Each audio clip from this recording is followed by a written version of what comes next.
Hi everyone, welcome to the Whiteleyverse with me, Connor Whiteley, for another daily short story. Now, before I start today's story, please remember to like, comment and subscribe to the channel so you don't miss any new content, and the engagement really helps the Whiteleyverse with the YouTube algorithm. Also, if you want to buy this short story and any of my other fiction, then they're available from all major ebook retailers and at your local bookstore and local library if you requested, and you can order paperback copies from Amazon. Now, here's today's short story. I hope you enjoyed just as much as I did writing it. A spicy way to go. Retired Detective Kendra O'Connor had always absolutely loved spicy food. When she was a child, her and her parents used to go out to brand new foreign Mexico restaurants that started popping up after the Second World War. And whenever her parents were gasping because of the spice, Kendra would only want more. She loved spicy food, and she had even eaten whole ghost chilies, the hottest chilies on the planet. But Kendra seriously hated the idea of dying in chili oil, and that was the extremely strange case that her best friend and head of the London Metropolitan Cold Case Task Force, retired Detective Jeff Long, had sent her last night. All Kendra knew for sure was that she had to find the killer for her own peace of mind, the sake of the task force, and to get justice for the victim. The victim was always her priority. As Kendra sat at a large wooden picnic table in the middle of a very large open field just outside London, with tall chili plants gently blowing the cool wind and soaking up all the amazing sun that was beaming down on them, Kendra felt her stomach rumble. The air was filled with the earthy scents of freshly cut grass, fresh chilies, and the hint of the organic fertilizer that the farmers used here. It all smelt so amazing that all Kendra really wanted was a massive taco to put some of the chilies inside. As Kendra waited for her best friends Jeff Long and retired junior officer Patricia Nelson, Kendra enjoyed listening to the sweet singing and humming of birds as they darted in and out of the chili plants. They were wonderful little creatures.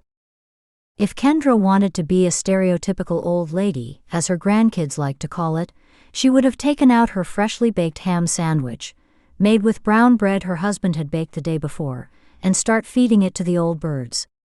But she wanted people to see she was a clever, intelligent 66-year-old, not some old woman who needed her carer found urgently. Kendra had always felt sorry for those people, which was why she gave monthly to Age UK, and she was always wanting to keep her mind as active as possible. That was definitely one of the reasons why she stayed with the Cold Case Task Force.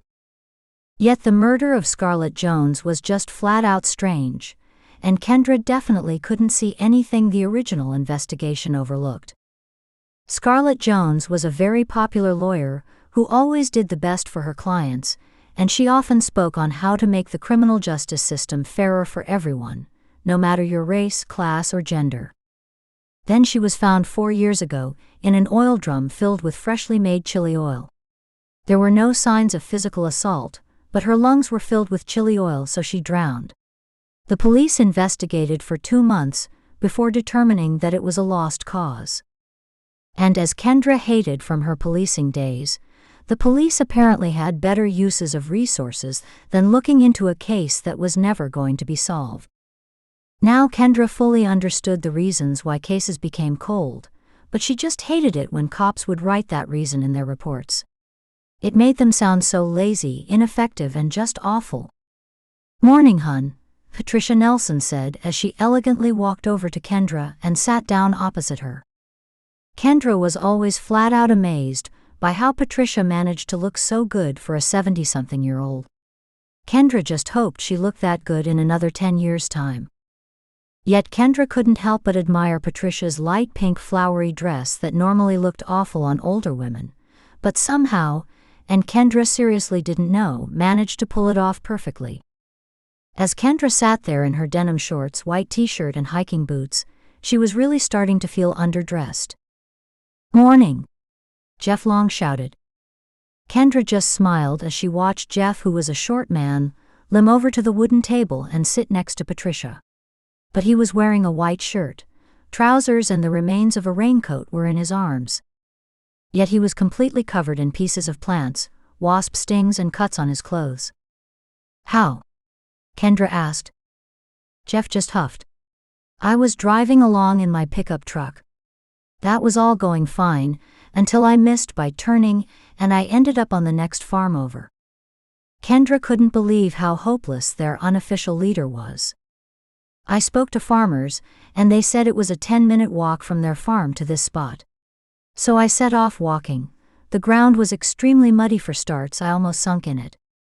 Kendra just nodded. Then I realized I was walking in the wrong direction, so I had to cut down the fields and hack my way through the chili plants. Little did I know that there was a wasp hive in the middle. Kendra just covered her mouth with her hands. I whacked the hive.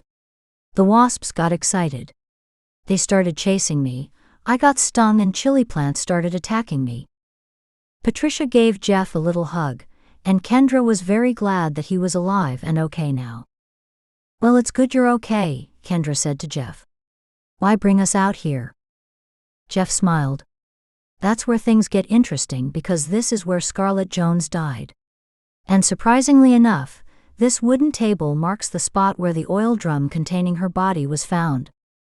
Kendra loved Patricia's little gasp, and she started to focus on the entire area in a new light. And as much as Kendra didn't want to admit it, Jeff having his little adventure had actually helped them. So you're saying that a killer couldn't have come through the fields to get here? Kendra asked. Jeff nodded vigorously. That made sense and that really helped them. Kendra had had a little walk around earlier to see what was here, and get the lay of the land, so to speak. But besides from the acres upon acres of chili fields in front of them, the only other ways to get onto the property was by going through the two massive warehouses behind them, and behind that was the motorway. We're in agreement then. The original cops were correct in saying that Scarlett had to arrive via the motorway? Kendra asked. Patricia shook her head. Kendra couldn't understand why.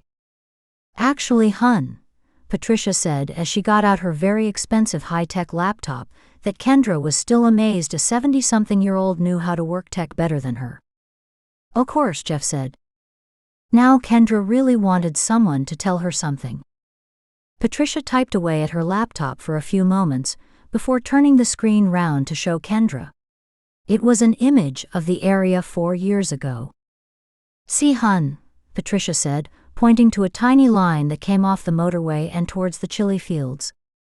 That isn't the main entrance, Kendra said. There was another way to get into the chili farm back then. They closed it up 6 months ago and got rid of all trace of it, Jeff said. Kendra was hardly impressed. That meant that their case just got a lot harder, and it probably meant that the original cops were completely wrong about how Scarlett Jones or the killer got here. How do you two know about that little road? Kendra asked. It seemed like a logical question, because it couldn't have been too well known considering she had driven on that motorway for decades, and she knew most of the little strange roads, but she had never heard of this one. I don't know, hun, Jeff told me. A cop friend told me about it, Jeff said. Before the chili farm opened 5 years ago, the land used to be owned by the local government, and the teens and youngsters used it as a making-out spot. Is that what the cool kids call it these days? Kendra smiled and nodded, and that was actually a lot more interesting as Scarlett Jones specialized in criminal law and property law. So that begged the question, why was a property lawyer at a chili farm that had been bought so recently? What cases was she working on when she died? Kendra asked. Kendra had read the case file last night, but it never mentioned the cases she was working on, either in her property or criminal law capacity. None. She had just finished defending a shoplifter the day before she died. Then she was waiting for the company to give her another case, hun. Kendra was a little surprised that Scarlett wasn't giving another case automatically, but from everything she had read about Scarlett Jones, she was a workaholic who loved to help everyone. So more than likely the law firm she worked for just wanted to give her a day to relax and do busy work. Kendra could imagine how horrible that had been for her. Kendra couldn't imagine being stuck doing busy work when all she really wanted to do was solve cases, help people and get justice. What about the law firm itself? Kendra asked. Jeff clicked his fingers. Of course. Check if the law firm had any cases involving the chili farm around the time of her death. Patricia shrugged. Kendra flapped herself with her hands as the beaming hot sun really started to warm her up.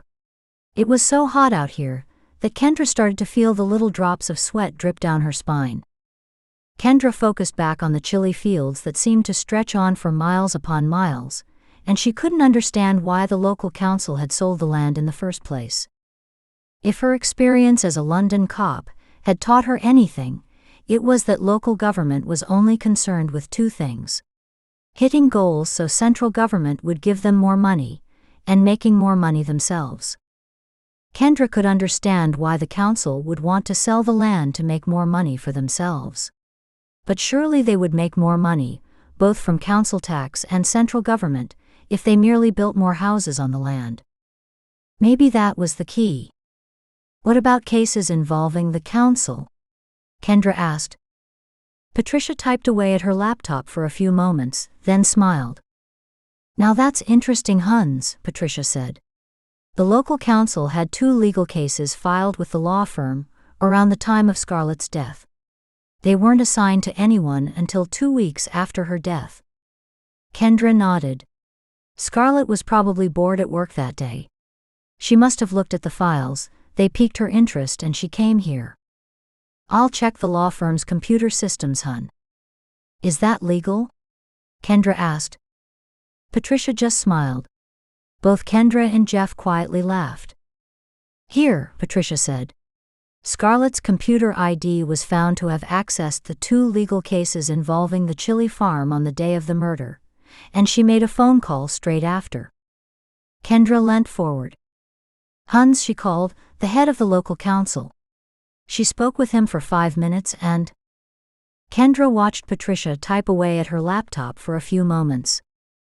And traffic cams show the head of the council driving off the second the call ended, and he headed in the direction of the chili farm, Patricia said, showing them the camera footage.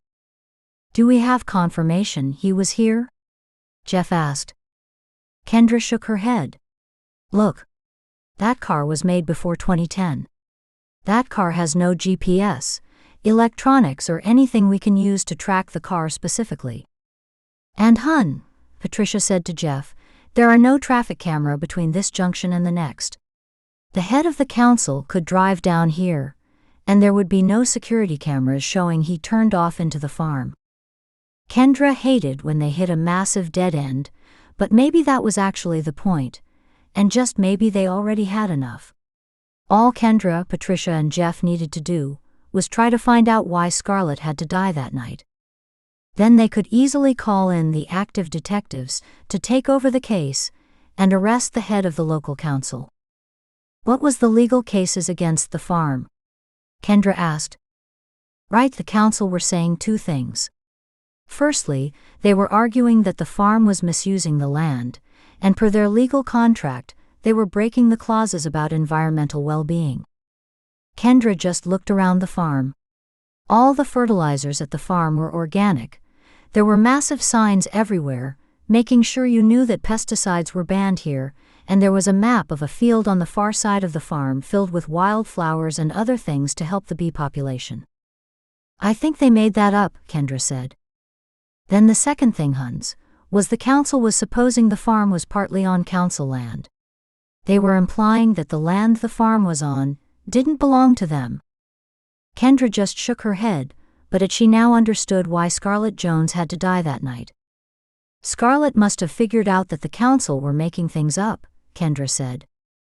And remember, Jeff said, how much of a good person Scarlett was. She wouldn't have wanted this to reach court. She would have lost. The council would have lost taxpayers' money and most importantly so many livelihoods would be damaged. Kendra nodded. It was very clear what happened next. Scarlett would have called the head of the local council and asked him to meet her here in some effort to get him to cancel his cases. Then Kendra had no doubt the head of the local council hated her, killed her, and buried the body in an oil drum filled with chili oil in some effort to blame the farmers. It was horrible, but Kendra just looked at Jeff and Patricia as all three of them had worked out what had happened.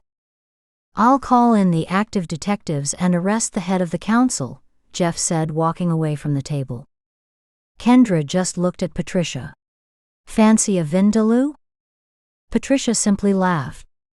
Later that night, as Kendra and her beautifully strong husband were walking along a busy London street, with white stone houses reaching high into the sky as they went back to their house, Kendra loved the wonderful feeling of her husband's strong body against her as they walked arm in arm. And they both held their large bag of chips in their hands as they laughed at Jeff's little adventure and her husband told her about his day. Kendra loved spending time with him, and she truly, truly loved him. He was the best man in the entire world, and she wouldn't want to be with anyone else but him. After her husband finished his bag of chips, they both just walked in silence for a few minutes, and Kendra didn't mind whatsoever. It was so easy to relax, feel safe and loved around him. And Kendra was more than glad when Patricia had called earlier when Kendra was at the chip shop, telling her what happened about the head of the local council. It turned out Mr. Jonathan Tolhurst had known the cases would never get to trial if a good lawyer was involved, so when Scarlett called that night he went to meet her. He pleaded with her not to tell anyone, and still represent the council. Scarlett had repeatedly said she would, but Jonathan knew that her heart wasn't in, and he hated how she kept banging on about it was a waste of taxpayers' money. Kendra was horrified that he didn't care about it. So when Scarlett started to leave after a few minutes, Jonathan panicked, whacked Scarlett over the head, and she fell to the ground. She was still alive, and that was where Kendra seriously started to hate Mr. Tolhurst. He only had to run away, he didn't need to kill her. But Jonathan simply found an oil drum, threw her inside as she hissed, and it turned out she had some bleeding on the brain, so he should have called an ambulance. Then Jonathan found a crate of chili oil that hadn't been put away yet. And he filled it up, and she screamed as she drowned apparently. As Kendra and her husband turned onto their street, she was so pleased that Jonathan was behind bars, and finally Scarlett Jones would have some peace knowing that her killer had been caught. And when Kendra reached her large black front door, she kissed her husband's cheek, and she was so glad that she could leave everything behind her now. For the case was solved, a killer was caught, and right now Kendra wanted nothing more than to enjoy the rest of the night with her husband. And finishing off her chips with a very large pot of curry sauce. The perfect dinner after solving an impossible case. Welcome back everyone, it's me again, Connor Whiteley. So I really hope that you enjoyed today's story, because I flat out love writing, creating stories and sharing them with you. If you really enjoyed today's story, then please remember to like, comment and subscribe to the channel so you don't miss any new content, and the engagement really helps the Whiteleyverse with the YouTube algorithms. And if you want to buy this short story or any of my other fiction, then they're available from all major ebook retailers, and you can get them from your local library if you requested, and you can order the paperback copies from Amazon, your local bookstore or local library if you request it. Lastly, if you want to support the channel on a one-off basis, then you can now buy me a coffee at buymeacoffee.com/Connor Whiteley. Also, if you know anyone who would enjoy today's story, then please share it with them. I'm always really grateful when you wonderful people help spread the word about the channel. So, thanks for watching the Whiteleyverse, and I'll see you again soon. Have a great day, everyone.